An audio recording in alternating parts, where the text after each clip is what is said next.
Francisco Barrientos. Para servirle, don Jorge, para servirle. Encantado de recibirlo en el programa. Muchas gracias. Siglo XXI. Muchas gracias por la invitación. 27 años de ser educador en el sector privado Sí, en matemáticas. sí, correcto. Y 3 años y pico o 4 años en el sector público. Sí, señor. 32 en total. 32 en total. Y este señor que ya lo he traído varias veces al programa porque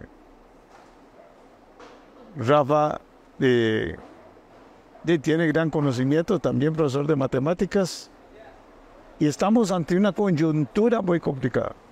O sea, las pruebas PISA nos volvió a golpear, ¿verdad? Estamos en una posición ahora peor que la que teníamos antes, ¿verdad? En Latinoamérica ya no somos importantes, ¿verdad? En Latinoamérica, no hablemos de Estonia y Lituania y Finlandia. y Singapur y, bueno, Japón, cualquier país de esos que realmente se preocupan por la educación, porque la base del crecimiento de este país es la educación. Y descuidamos totalmente lo más importante, que es el corazón. Estamos trayendo un montón de inversiones del extranjero o empresas de alta tecnología, pero ¿qué va a pasar? Y no vamos a tener los futuros ingenieros, no tenemos. O sea, las universidades están preocupadas también, porque hacen exámenes para admitir en matemáticas o ingenierías y en ciencias y todo esto, y resulta que no. Tenemos problemas hasta de redacción, de matemáticas, de ciencias. O sea, estamos en una crisis que nunca habíamos vivido y que las consecuencias son para adelante, ¿va? Y lo que no se hizo, y ahí está el problema, ¿va? Hay muchos muchachos con suerte terminan la escuela y otros entran ya al colegio, pero las graduaciones son muy malitas, por decir. El MEP está colapsado.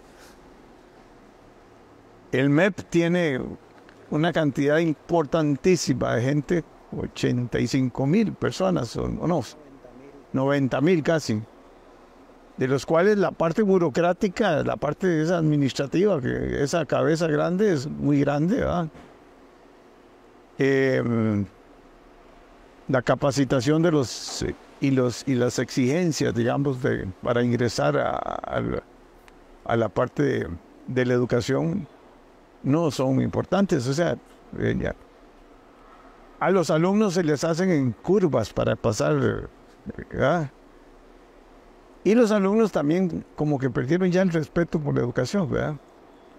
Por los profesores, por la falta de infraestructura, falta de conectividad. Ya, es impresionante la crisis, ¿verdad?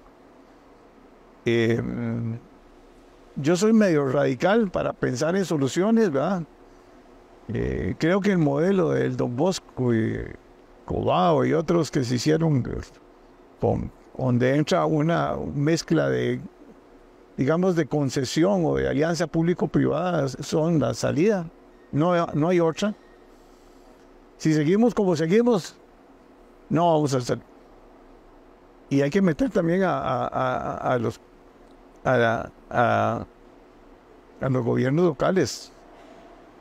Las municipalidades como que no les preocupa qué es lo que está pasando. Y son las que están afectadas ahora. Y los chiquillos que están cometiendo crímenes ahora. Y que son muchachos que está expulsando ahí el sistema educativo, ¿verdad? Los sicarios. Y esto hay que ponerle atención. Pero bueno, ya se las puse muy calientes, ¿verdad? Y lo que quiero es que ustedes me hablen un poco de qué vamos a hacer. No me digan que vamos a hacer lo mismo, porque eso sí me preocupa. No ha funcionado. No ha funcionado. Ya desde hace... Y ya llevamos bastantes años jugando con estos temas de la educación. No es de este gobierno. Este gobierno tiene 2 años. 2 décadas, sí. Son décadas. Como el nuevo siglo llegó a algo, un cambio, digamos, total, que ha afectado profundamente en la parte de seguridad, en salud. El país colapsó, se quedó un modelo de la fundación de la Segunda República. Nos quedamos con el sueño en 49 y la Constitución y ese modelo. Entonces hizo una estructura administrativa política que colapsó con la llegada del nuevo siglo. En el término de educación pública, solo en 40% de los niños que entran a primer grado algún día se van a graduar en 11º o 12º, 40%. Y de los que entran a la universidad, solo de esos, el 50% se gradúa. O sea, un 20%. El muchacho que se llega a graduar de colegio público, como hizo Francisco, como hice yo, de venir de colegio público en realidad, son pocos. Ahora hay que sumar la delincuencia, la drogadicción, el desempleo y otras cosas. Pero y la falta de autoridad de los profesores ahora, sí, también es otra cosa. También hay que entender que el 70% de los educadores vienen graduados de universidades, digamos, que gradúan más rápido, en 2 años. Antes había la escuela normal. Habría que retomar eso, habría que retomar la formación docente y la práctica profesional, que debería ser como en los países líderes, por lo menos 1 año en un colegio antes de que usted lo dejen ser nombrado, y ponerle a la Francisco a la par a un profesor que quiere ser profesor de matemáticas, por lo menos 1 año trabajando a la par de Francisco. Y ahí sí podríamos decir que esa persona está capacitada no solo técnicamente para enseñar matemáticas, por ejemplo, sino psicológicamente para manejar lo que es tener 30 adolescentes, padres de familia y todo el entorno. Entonces, por ahí hay muchísimas cosas que hacer.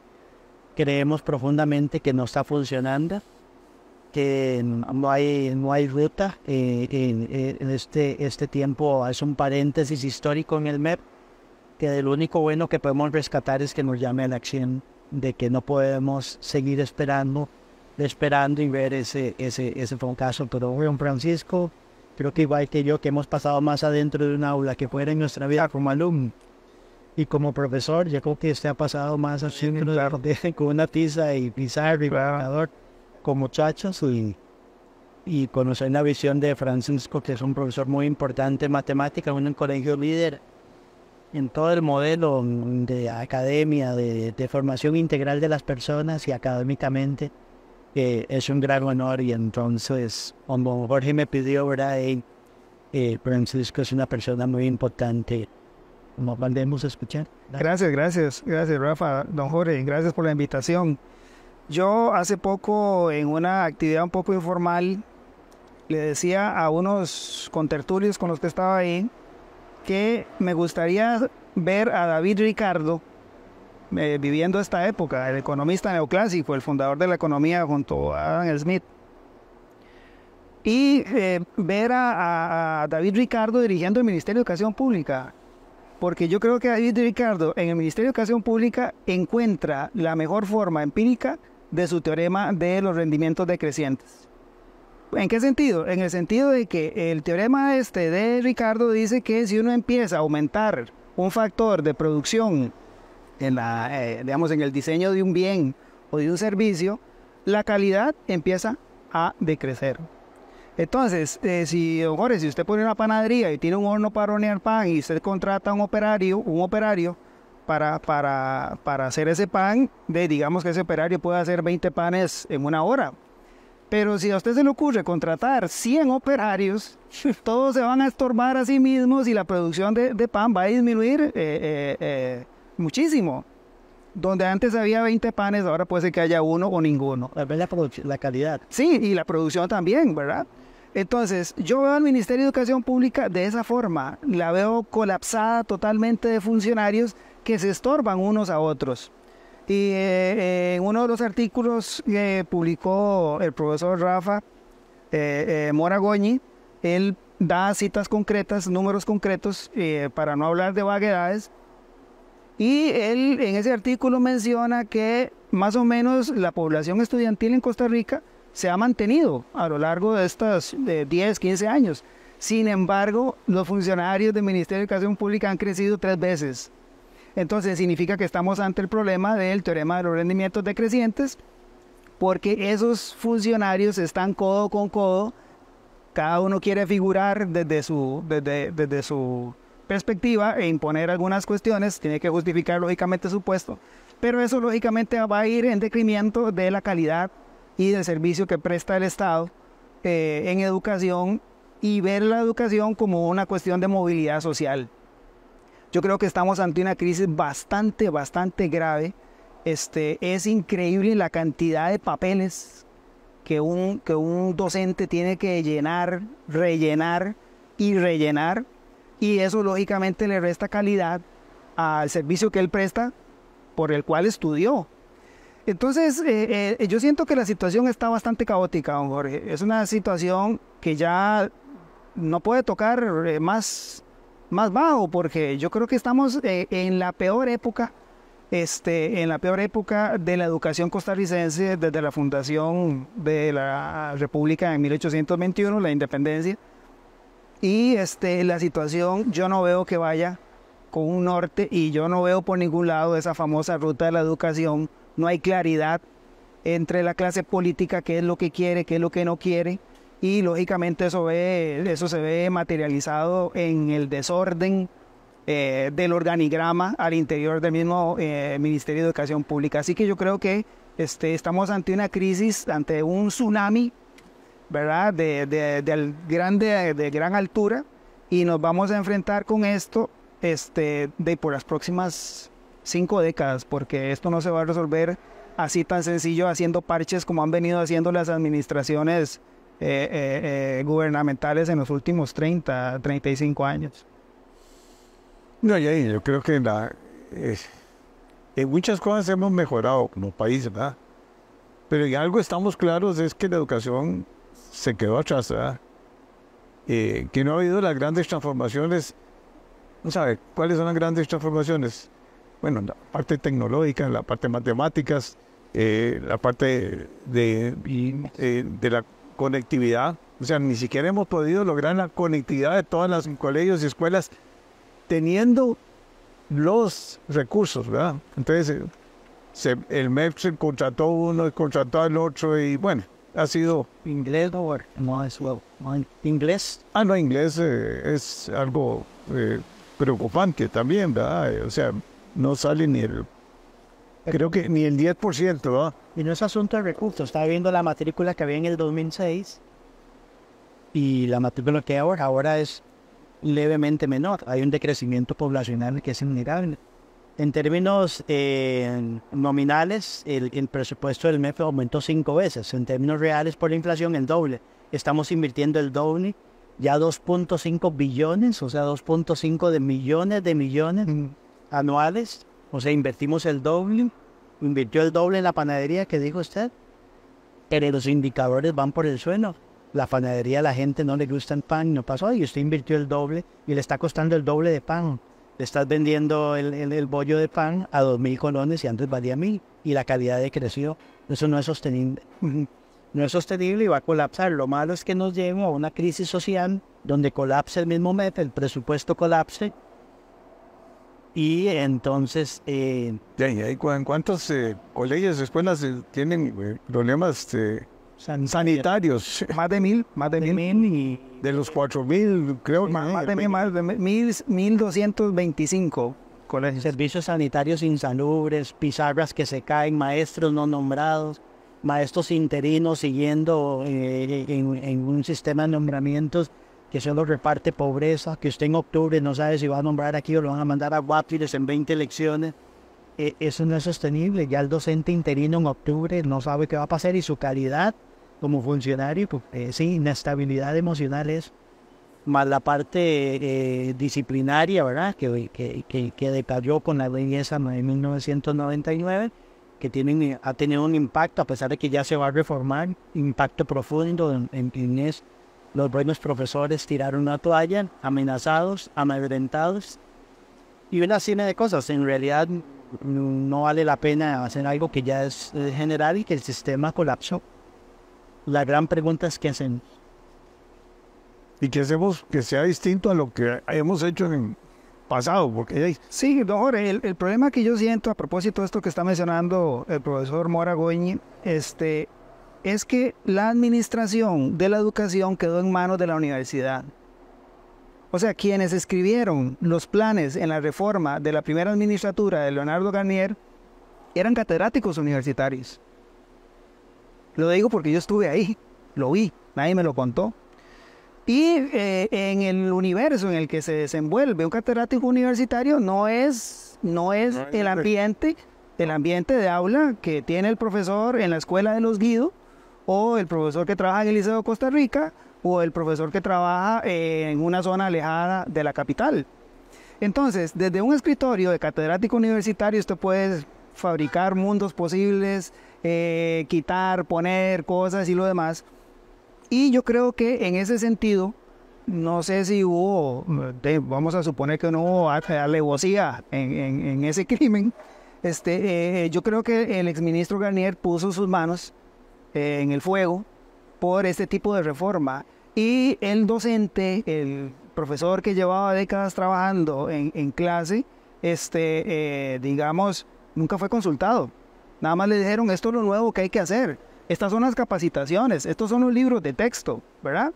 Entonces yo siento que ahí hubo una cuestión que va más allá de la cuestión política, y es simplemente el desapego que hay de la teoría con la práctica educativa. Y yo creo que eso pasó factura también al final, a principios de los años 90. Y digo a principios de los años 90 porque yo salí del colegio a final de los años 80. Y la diferencia entre mi colegio y el colegio Calasanz y el colegio San Francis prácticamente era ninguna. A ese colegio, el Liceo de Costa Rica, donde yo estudié, participaba en el proyecto MATEM de la Universidad de Costa Rica y competíamos de igual a igual con las instituciones privadas. De la noche a la mañana, esa situación cambió y la mayoría de los colegios públicos de Costa Rica ya ni siquiera participan del proyecto MATEM de la Universidad de Costa Rica o del TEC o de la UNA. Cada vez incluso va en decremento la cantidad de estudiantes que participan de esos proyectos, y lógicamente eso nos va a hacer perder muchísimo talento en distintas áreas del conocimiento que van desde las ciencias exactas, para decirlo de alguna manera, hasta las ciencias empíricas, diseño, ¿verdad? Planificación y economía, ¿verdad? Entonces yo siento que a principios de los años 90 el Estado descuidó su misión de equiparar con la educación a las distintas clases sociales que habían en el país. Yo recuerdo haber leído en el libro de Alberto Cañas, 80 años no es nada, en ese librito de Alberto Cañas, que cuenta un poco su biografía, cómo en la escuela metálica había gente descalza, había gente que era hijo del dentista, había gente que era hijo del panadero, había gente que era hija de que venían de zonas rurales, de Limón, ¿verdad? Y todos estaban en la misma aula y todos recibían la misma educación. Entonces yo creo que desde esa perspectiva, ese norte socializador del proyecto educativo en Costa Rica totalmente desapareció. Ahora basta con preguntarle a un recién egresado del colegio, ¿dónde estudió usted?, para saber qué sabe y qué no sabe un estudiante, ¿verdad? Y yo creo que eso... ¿De cuáles van a entrar a la universidad pública? Sí. Es impresionante eso. Y yo no soy abogado, pues yo sé que la conculcación de un derecho es un delito. Y si yo soy un estudiante que se supone estoy en el sistema educativo, debería recibir las mismas condiciones materiales y académicas que lo que recibe un estudiante de un colegio subvencionado o un colegio privado. Pero esa no es la realidad que estamos viviendo. Entonces, ¿qué crea ese modelo? Ese modelo lo que crea es desigualdad que ha aumentado. Sí, y en el informe del Estado de la Educación, la señora Román lo menciona, la pobreza de los aprendizajes. Es que no estamos hablando de cosas menores, don Jorge. Pobreza de los aprendizajes. Usted toma a un chico o chica de 14 años y lo pone a leer en público un texto y no lo lee de corrido. Y a eso súmele que no está entendiendo lo que está leyendo. Eso es un problema gravísimo, gravísimo, porque significa que tenemos estudiantes, pero que no están aprendiendo. Salen de la escuela, salen del colegio y realmente no logran con éxito culminar su carrera universitaria o su carrera técnica o lo que sea. Esto lógicamente tiene que ver también con un modelo, digamos, con un sector de Occidente y que afecta mucho a América Latina, Porque estaba leyendo, por ejemplo, que en Alemania los empresarios alemanes están contratando pakistaníes ingenieros, están contratando hindúes ingenieros, porque el problema educativo nuestro es también un problema, digamos, político de Occidente. O sea, la versión light de la educación no solamente nos afecta a nosotros, sino que también está afectando a las potencias educativas del mundo, Alemania, Suecia y Dinamarca. No sé si ustedes se enteraron que recientemente el gobierno de Francia decidió sacar la tecnología de las aulas. El uso del celular, el uso de la tablet, el uso de la internet, porque los estudiantes estaban sabiendo cada vez menos. Entonces la capacidad lectora de un muchacho de 14 años, con las mediciones que ellos estaban haciendo, se estaba perdiendo. Y un país como Francia no puede darse ese lujo. Pareciera que nosotros sí podemos darnos ese lujo. Y es que entonces para atacar la deserción que llegó a 15.000 este año, 15.000 en medio año. Sí, la 15.000. deserción va creciendo eso. La cantidad de alumnos que perdimos este año es tal vez el dato más terrorífico. Un ejército de estudiantes. ¿Cuánto fue? 15.000 a julio, a medio año, ¿verdad? Y son 15.000 familias que están condenadas a la pobreza. Total. Entonces es un asunto ideológico. La hipótesis fue, bajemos los estándares, recortemos los programas, hagamos la evaluación más suave y el alumno no se va a salir del colegio. Y no funcionó. No era por ahí. Entonces, claro que muy bonito, ya quitemos el uniforme. Ahora la gran discusión ha sido quitemos el uniforme. Y que usen tenis. Se puede decir, short, para que esté más cómodo. Y la disciplina, la exigencia, esos profesores que usted tuvo, esos profesores que tuvo Francisco y yo, que uno, pues, había que estudiar, había que ponerle, templaban el carácter, formaban el carácter. Perdimos la disciplina, siéntese como quiera, si quiere no va a cuaderno, coma hamburguesa en clase, ya no se le puede decir, y el profesor tratando de explicar ahí álgebra y polinomio, mientras los estudiantes están en el celular, porque no se le puede llamar. Sí, puede ser que el alumno permanezca, pero se está saliendo por la misma indisciplina que es. Las personas necesitamos eso. El atleta lo sabe. Cualquier atleta de alto rendimiento sabe que tiene que entrenar a las 4 de la mañana. O un músico profesional. Un músico. Por aquí creímos que eso. Entonces no funcionó la fórmula. Entonces perdimos la disciplina. Se quitó trigonometría de los programas de matemática. Muchos temas de funciones. Hizo un programa más bonito. Cuando llegó a la universidad lo reventaba. Cuando el profesor de cálculo 1 empezaba un límite ahí con una función trigonométrica y... ¿Qué es eso? ¿Qué es eso? Si vemos 3 fórmulas notables y el profesor empezaba con cubos, ¿qué es eso? Si yo en 1985, con mi gran profesor Gerardo Mesa, ¿verdad? Vimos cálculo en el colegio, allá en Turrialba, en aquella época. ¿Cómo era posible? Que ahora ni eso. Es que también, don Jorge, Rafa, hay una cuestión muy importante. Y es que yo, a mi parecer, esto que estoy diciendo es mi completa opinión, yo creo que nos iba mejor cuando el bachillerato se dividía en letras y ciencias. No sé si ustedes lo recuerdan. Al llegar a 10º año, el estudiante decidía, quiero estudiar humanidades, ¿verdad?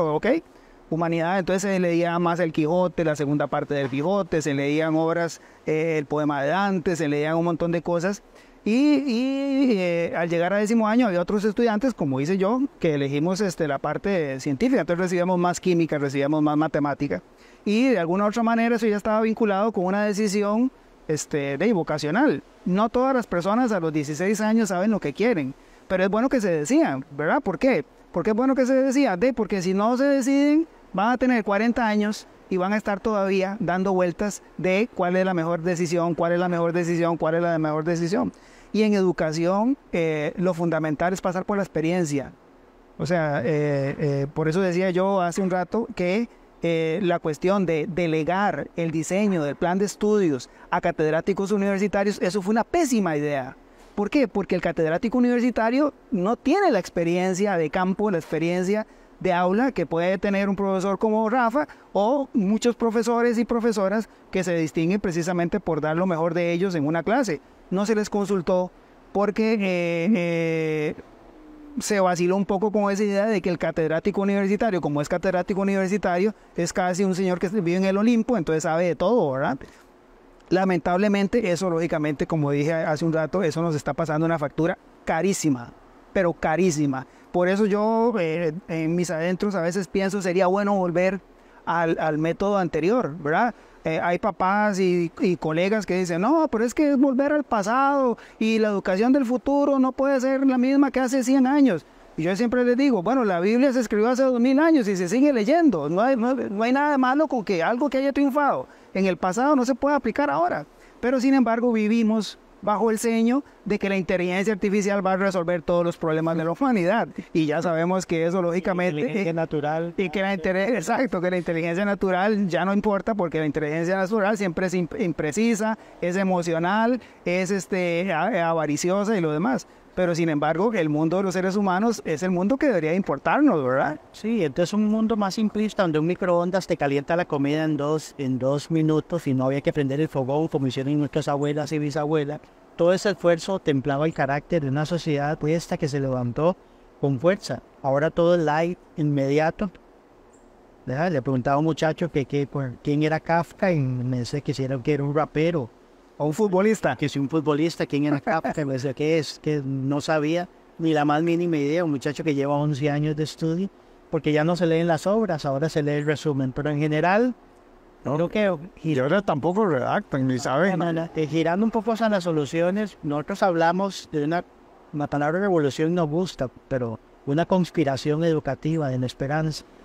Estamos un grupo de conspiradores pensando en que si hacemos un grito, levantamos una propuesta y se la presentamos a los políticos, ¿verdad? Y será 2026, 2030, empezar ahora. Ahora hay un paréntesis en la historia, ¿verdad? Que es una época oscura, pero después de eso tiene que venir un renacimiento. O sea, tiene que haber un periodo de choque, aunque nos duela, ¿verdad?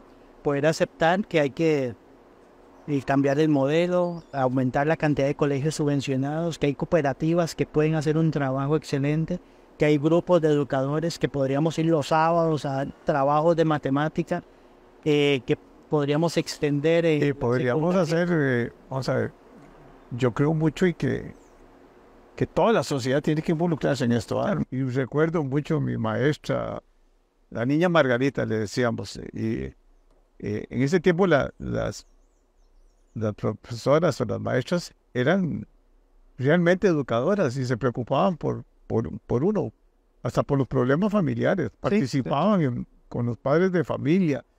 Había reuniones, había todo un engranaje. Había biblioteca, había libros. La gente leía y yo tenía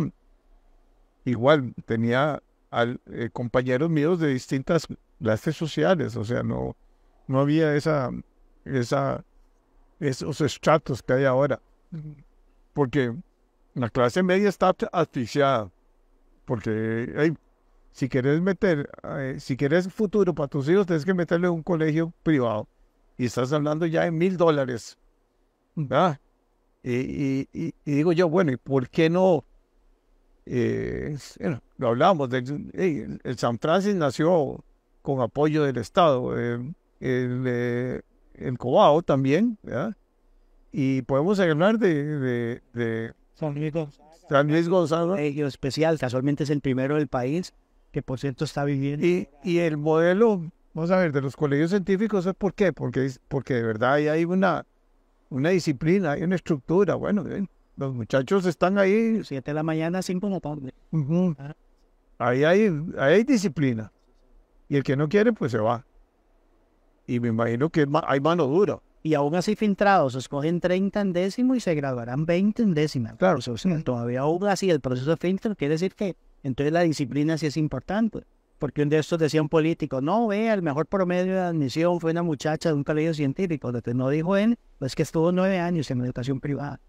Y se fue a décimo a colegio científico. Sí, tiene las herramientas. Y las herramientas. No. Entonces así es. Yo veo compañeros y amigos de mis nietos, ¿verdad? Entrando a universidades de las más reconocidas en Estados Unidos y en Europa. Y con buenas notas. O sea, quiere decir que... Y le preguntaba yo a mi hija, a mis 2 hijas, ¿verdad? que tienen estos muchachos ya en universidades en Europa y en Estados Unidos. Bueno, primero es un gran sacrificio familiar, ¿verdad? Pero una gran disciplina. Y hay un espíritu de superación impresionante. Y son pocos, o sea, no crean que como vos mismo lo afirmás, o sea, la educación también en Estados Unidos ha sufrido mucho con esos light, universidades light, y colegios light y escuelas light. Don Jorge, Epicuro, el filósofo antiguo griego, decía que la fealdad, se refería a la fealdad física, digamos, se puede simular con educación. O sea, una persona pensemos en Sócrates, un señor bajito, gordo, calvo, ¿verdad? La persona más ilustre de la Atenas de Pericles, entre comillas, maquilla toda esa fealdad física a partir del conocimiento, a partir de... Entonces, la inteligencia también es belleza. Y si un estudiante cree que solo aprendiendo los teoremas puedo ganar este año, ahí tampoco hay belleza, ¿verdad? Entonces, en el modelo que está inspirado el actual plan de estudios es el estudiante construye su propio conocimiento. Yo todavía sigo esperando que alguien me diga cómo se hace eso, porque imaginemos un cirujano que, no, dejémoslo a la creatividad del cirujano, es que yo soy muy creativo, lo voy a operar por aquí, ¿verdad? Hay cosas que son necesarias que todos tenemos que aprender. Alguien me decía, ¿para qué sirve una raíz cuadrada? Bueno, ¿y para qué sirve saber la edad de los dinosaurios? No, y ahora te dicen, espérate un momentico, y lo usa en el celular. Te cuento lo pragmático, deme solo lo que ocupe y los programas de estudio de matemática, haga programas de contexto, no le ponga el teorema de Pitágoras, póngale, una persona caminó por una cancha por la parte abstracta de matemática fundamental. Sí, claro. ¿Verdad? Que es esa parte del cuadro, de la escultura, de eso. ¿Y cómo salir de una situación? ¿Cómo salir y eso? No, y Goñi, una cuestión importante, ahora que dicen los coach y los motivadores de vida y los orientadores y psicopedagogos, es que lo que importa es que el estudiante sea crítico. ¿Cómo va a ser una persona crítico sin contenido, sin conocer la historia de Costa Rica, sin conocer cómo va a ser una persona crítica?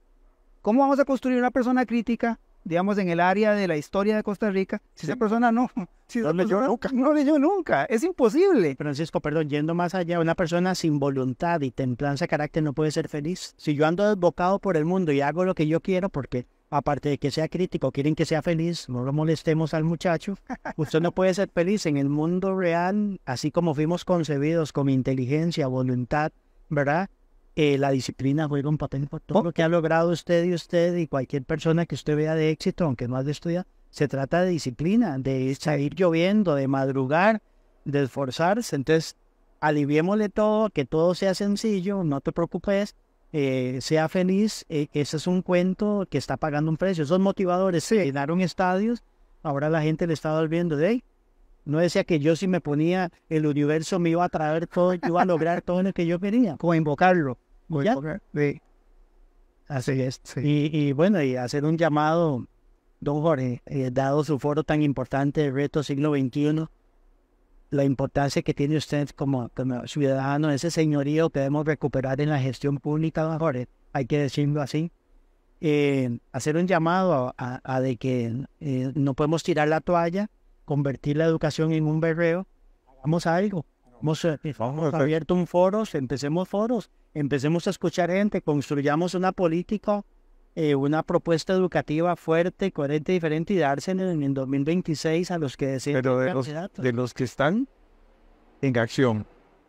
Sí, porque no es lo que está en inteligencia artificial, es los que están en acción. Y una cosa importante, esa propuesta que yo le decía a Goñi ahora en el café, esa propuesta incluso tiene que ser políticamente incorrecta.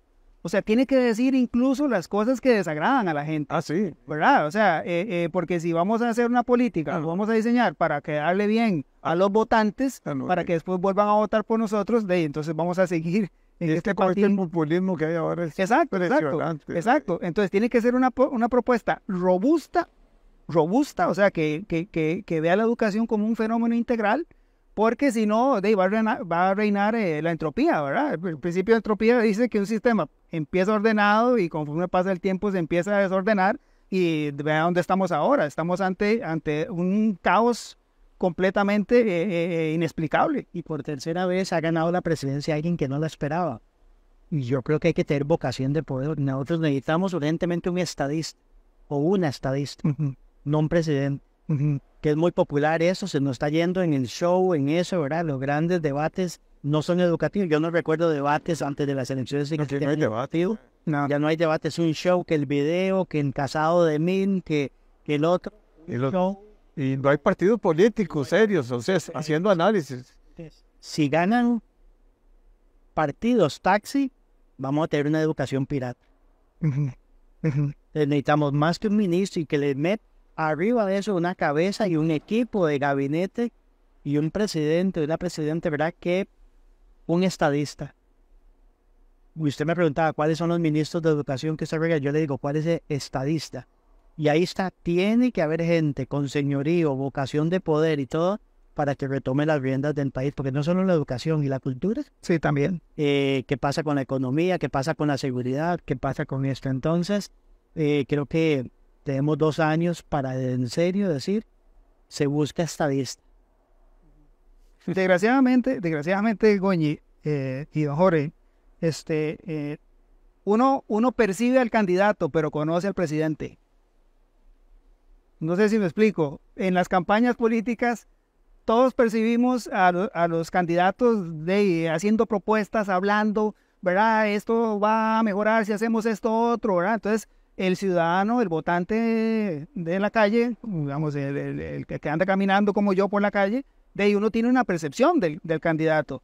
Pero cuando esa persona adquiere ya el estatus de presidente, ahí es donde realmente se conoce, ¿verdad? Entonces uno desgraciadamente, con estos candidatos que se están postulando ahora, uno no hay, digamos, está frente a esa dicotomía.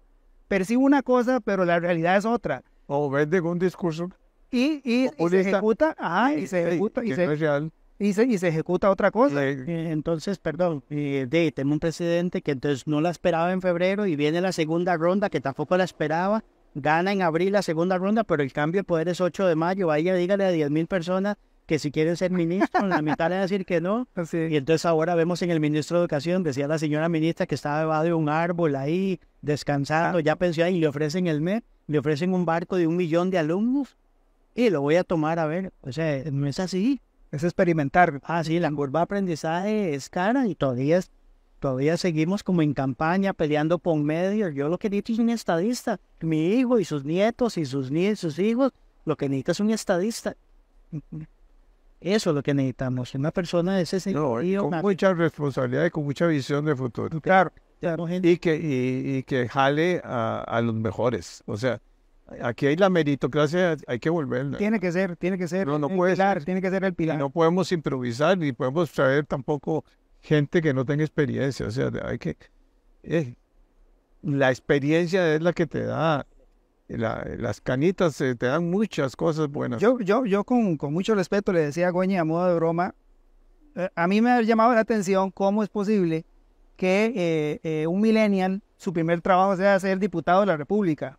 Digamos, yo veo a esos diputados del Frente Amplio y se ve que vienen saliendo de la universidad, están empezando, están incubando. Eso no está mal, yo no lo estoy criticando por eso.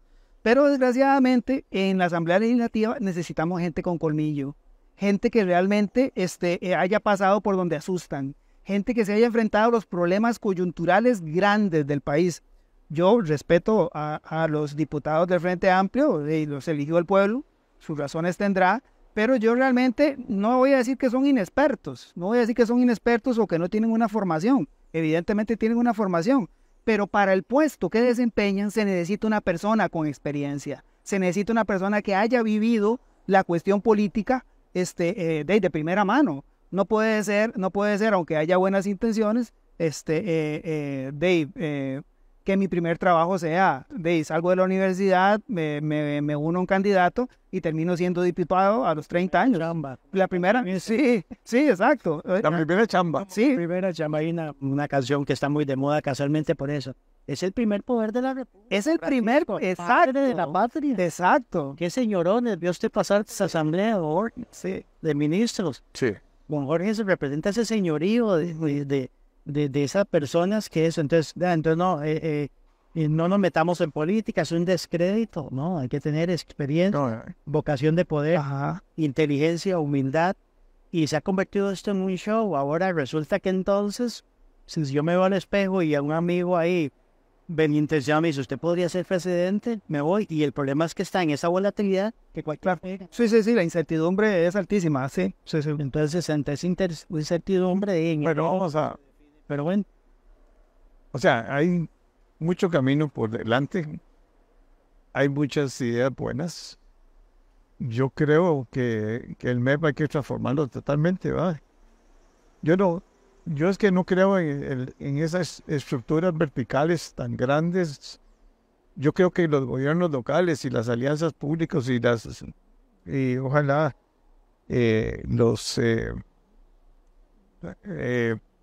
las figuras como puede ser una fundación, una asociación, o sea, sigamos lo que ha sido exitoso. Subvencionemos a lo que hay que subvencionar, pero no nos metamos a ejecutar todo, porque el Estado se enferma, porque el Estado lo que hace es crecer y crecer y crecer y crecer, y nadie le pide resultados, nadie. ¿Qué resultados le van a pedir a eso? Entonces, y volvamos a pensar en lo que se hizo y que se hizo bien, como el Colegio Don Bosco, como se hicieron San Francisco, como se hicieron un montón de instituciones modelos que el Estado apoyó o fue socio, pongámosle así, participó con una parte de la factura, otra se le dio a los padres de familia la posibilidad de que se pagaran a los que no tenían recursos, o sea, tuvieran becas, y otros que sacrificaran una parte pequeña de su presupuesto, pero que había una cierta estandarización, porque era igual, bueno, en mi tiempo, digamos, yo me acuerdo que yo jugaba básquet, entonces el Liceo de Costa Rica, todos los colegios eran el seminario, y había una lucha, había competencia, y eso es lo que hacía que mejoraran, o sea, la gente, ¿verdad? Habían bandas de colegios buenísimas, ¿verdad? Bandas buenas. Entonces el 15 de septiembre era un desfile. Bandas musicales. Pero Jorge, la palabra competencia ahora se ve como políticamente incorrecta. Tiene mala prensa. Yo no entiendo por qué. Yo tengo un compañero, Aníbal Mora, profesor de química, que siempre en todas las clases las empieza diciendo, solo en la competencia sabemos de qué estamos hechos, ¿verdad? O sea, solamente yendo a la Olimpiada de Matemáticas, solamente yendo a la Olimpiada de Química, solamente yendo a Matem, podemos saber si realmente los cargas que nos creemos somos realmente cargas, ¿verdad? Nosotros nos dormimos en nuestros... De los laureles, claro. De lo que fue un estado social de derecho muy importante que se formó, pero todo está colapsado, ¿verdad? O sea, estamos colapsados en la parte de salud, está colapsado en la parte de seguridad, en la parte de educación, en fin, hay que hacer los cambios. Hay un exceso también, don Jorge, hay un exceso también de confianza del ciudadano. Yo veo que ahora el ciudadano, aparte de que ya tiene muchas cosas garantizadas, hay agua que sale de los lavados, hay EVAIS, ahora el ciudadano también lo que pide es muchos mimos. O sea, ya no exigen solamente el Estado de Derecho, sino que lo mimen. Y no solamente que mimen al ciudadano, quiero que a mi hijo sea mimado. O sea, que el profesor no tenga la potestad de decirle, estás haciendo esto mal, estás haciendo esto erróneamente, porque eso lógicamente produce una desigualdad, y yo no entiendo por qué se confunde la desigualdad política, la desigualdad jurídica, con la desigualdad de la meritocracia. No, encantado, y nos vamos a ver el año entrante. Muchas gracias, don Jorge. Y vamos a hacer un foro de educación. Y hay que dividir, porque no son lo mismo. La educación técnica que la educación nocturna. O sea, eso lo tenemos que hacer. Sí. Y hacer un documento que sea realmente sin filtros. Y que sea vinculante, don Jorge. Que sea vinculante. Que la persona, que la autoridad que lo firme, se comprometa realmente a ejecutarlo. No, primero que lo entienda, que es importante. Pero tenemos 2 años.